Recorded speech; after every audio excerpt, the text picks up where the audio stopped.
विकर्ण हैं। विकर्ण, आप कह रहे हो कि उधर सेना में धृत युधिष्ठिर हैं और युधिष्ठिर बड़े धर्मात्मा हैं जिन्हें धर्मराज कहते हैं, तो लेकिन विकर्ण भी कम नहीं है।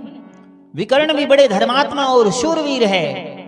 और सोमदत्त का पुत्र यानी भूरिश्रवा शांतनु के भाई बहलीक का पोता, वो भी बड़ा धर्मात्मा और शूरवीर है। हे गुरुदेव, हमारे पक्ष में दानवीर कर्ण भी तो है जो युद्ध कर रहे हैं। हे गुरुदेव, हमारी सेना में योद्धाओं की कमी नहीं है। हमारी सेना में बहलीक, शल्य, भगदत्त, जयद्रथ सारे के सारे युद्ध कला में निपुण हैं। ऐसा कहकर के दुर्योधन अपने आप को ढाढ़स बंधा रहा है और साथ में ही ये भी कह रहा है कि हे गुरुदेव, राजनीति के अनुसार शत्रु पक्ष चाहे कितना भी कमजोर हो, अपना पक्ष कितना भी बलवान हो, शत्रु को कमजोर नहीं समझना चाहिए।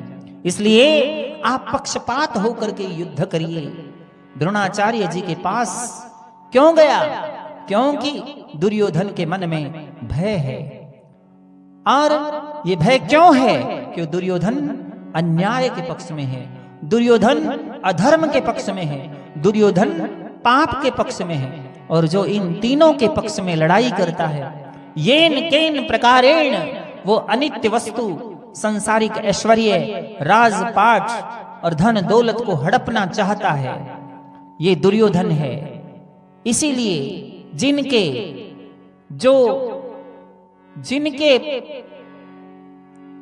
पास अधर्म है, अन्याय है, पाप है, वो कभी निडर हो ही नहीं सकते, वो सुख शांति से कभी जी ही नहीं सकते, वो कभी साहसी हो ही नहीं सकते। लेकिन जिधर धर्म है, जिस तरफ भगवान है, पांडवों की सेना की तरफ धर्म तो है ही, भगवान श्री कृष्ण स्वयं उसके साथ है।